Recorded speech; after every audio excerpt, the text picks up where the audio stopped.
పదవుల కసరత్తు కొలిక్కొచ్చిందట. దాదాపు అన్ని పేపర్లలో ఈ వార్త బ్యానర్ ఐటమ్గా ఉన్నది. ఏమేం పదవులు? 1 కార్పొరేషన్ పదవులు, 2 మంత్రి పదవులు, 3వది పిసిసి అధ్యక్ష పదవి. ముఖ్యంగా పిసిసి గురించి మాట్లాడుతున్నారు. నిన్న రేవంత్ రెడ్డి, భట్టి విక్రమార్క, ఉత్తమ్ కుమార్ రెడ్డి వీళ్ళంతా ఢిల్లీలోనే ఉన్నారు. కేంద్ర మంత్రి జ్యోతిరాదిత్యకు పుష్పగుచ్చం అందిస్తున్న రేవంత్ రెడ్డి, భట్టి విక్రమార్క. ఏం కొలిక్కొచ్చింది? 2-3 రోజుల్లో పిసిసి అధ్యక్షుడి పేరు ఖరారు చేస్తారట. ఇప్పటివరకు పిసిసి అధ్యక్షుడిగా రేవంత్ రెడ్డి ఉన్నారు. ఆయన పదవీ కాలం పూర్తయింది. ఆయన ముఖ్యమంత్రిగా ఆయన నియమించారు, ఎన్నుకున్నారు కాబట్టి సో పిసిసి అధ్యక్ష పదవి వేరే వాళ్ళకి ఇస్తున్నారు. అందులో భాగంగా అడ్లూరి లక్ష్మణ్ అండ్ మహేష్ గౌడ్, బలరాం నాయక్లలో ఒకరికి ఛాన్స్ అవకాశం ఉందట. అడ్లూరి లక్ష్మణ్ ఎమ్మెల్యే అండ్ విప్గా ఉన్నాడు. Mahesh Goud party working president ఉన్నాడా? పార్టీ వర్కింగ్ ప్రెసిడెంట్ ఏదో పదవిలో ఉన్నాడు. అండ్ దట్టు ఆయన ఎమ్మెల్సీ కూడా. బలరాం నాయక్ ఎంపీ కూడా. సో మరి ఆల్రెడీ అందరు పదవులు ఉన్న వాళ్ళే కదా, పదవి లేని వాళ్ళకి ఇవ్వచ్చు కదా. అట్లా ఇయ్యం, ఎందుకంటే మేము చెప్పిన వాళ్ళే ఉండాలడ. మేము చెప్పిన వాళ్ళే, మేము తానా అంటే తందానా అంటే వాళ్ళే వాళ్ళకి కావాలి. సో కాబట్టి ఇక్కడ పిసిసి అధ్యక్షుడిగా మధు యాష్కి గౌడ్ పేరు వినిపించింది. మరి మధు యాష్కి గౌడ్ పేరు ఎందుకు వెనక్కిపోయింది? 1-2 పేపర్లో రాసినట్టున్నారు, కానీ ఆయనని అంతగా వీళ్ళు యాక్సెప్ట్ చేయరు. ఎందుకంటే ఆయన రాహుల్ గాంధీతో చాలా దగ్గరగా ఉంటాడు, హైకమాండ్ లీడర్లతో చాలా దగ్గరగా ఉంటాడు, సీనియర్ లీడరు, ఇండిపెండెంట్గా నిర్ణయాలు తీసుకోవడానికి ఆలోచిస్తూ ఉంటాడు. సో మరి ఇది వీళ్ళకి నచ్చదు కదా, అదంతా కుదరదు. నేనేం చెప్తే అది అలా ఫాలో కావాలి. సో కాబట్టి మధు యాష్కి పేరు జర్రా అసుటపోయింది. ఇది ఎవరు యాక్సెప్ట్ చేయరు. ఇప్పుడు మధు యాష్కి మీ నల్గొండలో ఉన్న రెడ్డి నాయకులు అంతా ఆయన ఆధ్వర్యంలో వీళ్ళు పనిచేస్తారా అమ్మ? ఎట్లా?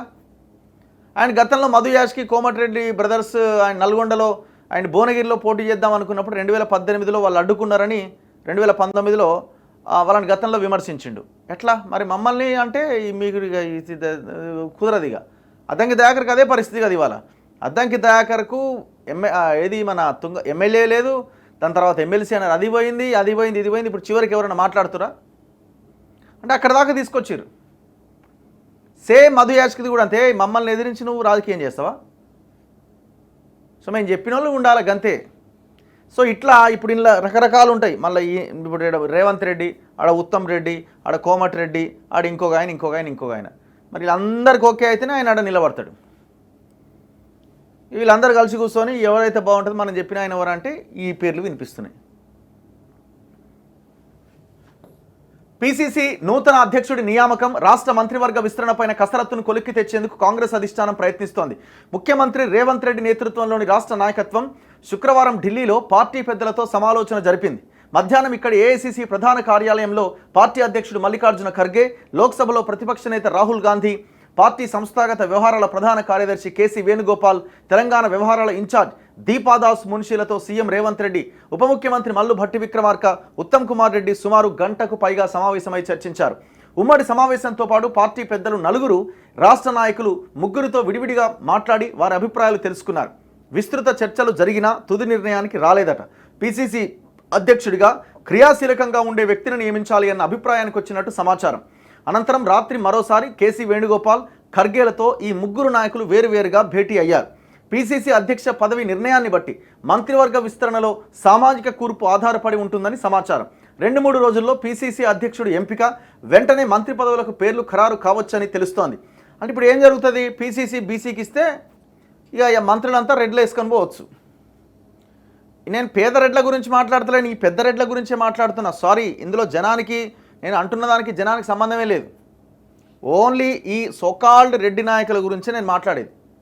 రెడ్డి అనగానే ఇది మొత్తం కమ్యూనిటీకి తీసుకోవద్దు దయచేసి. సో అందుకనే మొన్న కూడా ఒక టైటిల్ పెట్టిన, పెద్ద రెడ్ల సర్కార్ అని. ఇది పేదలది కాదు.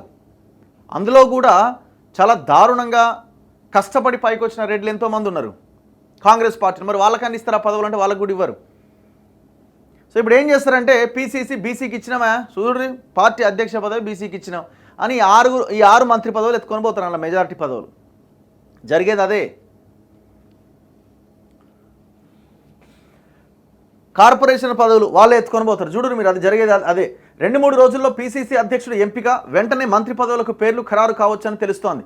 జూలై నెలలోనే ఈ పదవుల కసరత్తు జరిగినా ఆషాఢ మాసం కారణంగా ఆగిపోయింది. రాష్ట్రంలో గత ఏడాది డిసెంబర్ 7వ తేదీన కొలువుదీరిన మంత్రివర్గంలో 12 మందికే పదవులు ఇవ్వగా మరో 6గురికి చోటు కల్పించే అవకాశం ఉంది. ఆశావహుల నుంచి ఒత్తిడి పెరుగుతున్న నేపథ్యంలో సామాజిక వర్గాల మధ్య ఇబ్బంది లేకుండా చూస్తారండి. ఏంది వీళ్ళు ఇబ్బంది లేకుండా చూసేది? సామాజిక న్యాయం అన్న అంశాన్ని వీళ్ళు పరిగణలోకి తీసుకుంటే ఇంత పెద్ద చర్చ ఎందుకైంది? సోషల్ మీడియాలో దుమ్ము లేపుతున్నారు మీరు ఎవరెవరికి ఏ పదవులు కట్టబెట్టిరని. నిన్న కూడా చదివిన నేను ఆ లిస్టు. వీళ్ళట సామాజిక వర్గం సామాజిక న్యాయం కోసం ఆలోచించి లేట్ అవుతుందట. ఎందుకు ఈ డ్రామాలు ఇవన్నీ? మీరు అనుకున్న వాళ్ళకి ఇస్తారు గంతే, ఆడేం లేదు అక్కడ. సరే, ఇప్పుడు ఎవరు అవుతారంటే ఇప్పుడు అన్ని పేపర్లు వెలుగులో అయితే పెద్ద బ్యానర్ ఐటమే రాశారు. బీసీకే పీసీసీ కాంగ్రెస్ హైకమాండ్ నిర్ణయం. ఆడైతే మధు యాష్కి ఫోటో లేదు, మరి వచ్చింది. రేసులో మధు యాష్కి మహేష్ కుమార్ గౌడ్. నేడో రేపో కొత్త అధ్యక్షుడి ప్రకటన. మంత్రివర్గ విస్తరణపై రాని క్లారిటీ. ఖాళీగా ఉన్న 6 4 బెర్తులే భర్తీ. ఏది? మినిస్ట్రీలో ఇంకా 6 ఖాళీలు ఉన్నాయి. 12 ఫిల్ అయినాయి, 6 ఖాళీ ఉన్నాయి. 6లో 4 ఫిల్ చేస్తారట, ఇంకా 2 ఖాళీ పెడతారట. వాకటి శ్రీహరి సుదర్శన్ రెడ్డికి ఛాన్స్. వాకటి శ్రీహరికి ఎందుకంటే ఆయన ముదిరాజ్ కమ్యూనిటీ నుంచి ఒకటి ఖచ్చితంగా ఇస్తామని ఎంపీ ఎలక్షన్స్కి ముందు రేవంత్ రెడ్డి హామీ ఇచ్చారు కాబట్టి ఆయనకు పోయే ఛాన్స్ ఉంది. సుదర్శన్ రెడ్డికి ఏమో నిజామాబాద్లో ఎవరికి ఇవ్వాలి ఆ జిల్లాలో, సో అట్లా ఆయనకి ఛాన్స్ వచ్చే అవకాశం ఉంది. ఇంకా మిగిలిన 2 ఎవరు? మరో 2 బెర్తులకు 4 పేర్ల పరిశీలన. ఢిల్లీలో కాంగ్రెస్ అగ్రనేతలతో CM Revanth, deputy CM Bhatti, మంత్రి ఉత్తమ్ కుమార్ రెడ్డి భేటీ. సో ఇప్పుడు పీసీసీ అధ్యక్ష పదవి బీసీలకు ఇవ్వాలన్న ఒక ఆలోచన చేస్తున్నారట. చూడాలి మరి ఏం జరుగుతుంది. ఇందులో కూడా అదే వార్త, సేమ్. మనం మళ్ళీ కొత్తగా చదవాల్సింది ఏం లేదు. ఇది ఎట్లుంటుందంటే లాస్ట్ వరకు తెలియదు. ఇప్పుడు ఏదో ఎవరికి ఇష్టం వచ్చినట్టుగా వాళ్ళ లైన్ రాస్తూనే ఉంటారు. ఇక్కడ మధు యాష్కి ఉన్నాడు, మధు యాష్కి లేడు, ఇంకో పేపర్లో ఉన్నాడు, ఇంకో పేపర్లో లేడు. అల్టిమేట్గా డెసిషన్ అయితే ఇంకా తీసుకోలే. ఇవన్నీ కూడా ఊహాగానాలు, స్పెక్యులేషన్స్ మాత్రమే. కానీ ఒకటేంటంటే మహేష్ గౌడ్, మధు యాష్కి గౌడ్, బలరాం నాయక్, అడ్లూరి లక్ష్మణ్ అండ్ సంపత్ కుమార్, వీళ్ళ పేర్లు అయితే ప్రధానంగా వినిపిస్తున్నాయి. ఈ పీసీసీ అధ్యక్ష రేస్లో ఉన్న వాళ్ళది. బలరాం నాయక్ కూడా. మరి దీంట్లో ఎవరికి ఇస్తారు అన్నది చూడాలి. వాళ్ళ సీల్డ్ కవర్ ఓపెన్ చేస్తేనే అప్పటికప్పుడు బయటపడుతుంది. క్లారిటీ అయితే ఇంకా రాలేదు. సో నేను అనుకున్న ఒకవేళ బీసీలకు ఇస్తే వీళ్ళిద్దరే పోటీలో ఉన్నారు.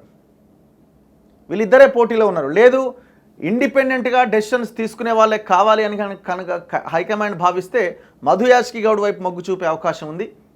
లేదు మేము చెప్పిన వాళ్ళకే ఇవ్వాలి అని కనుక కాంగ్రెస్ ఇక్కడ లోకల్ లీడర్లు, ముఖ్యమంత్రి దగ్గర నుంచి మంత్రులు, ఇంకా మిగతా ముఖ్య నాయకులు చెప్పిన వాళ్ళు మేము చెప్పిన ఆయనే ఉండాలి అని అనుకుని కాంగ్రెస్ హైకమాండ్ వీళ్ళ మాట వింటే మహేష్ కుమార్ గౌడ్కి ఛాన్స్ దక్కే అవకాశం ఉన్నది. జరిగేది ఇదే.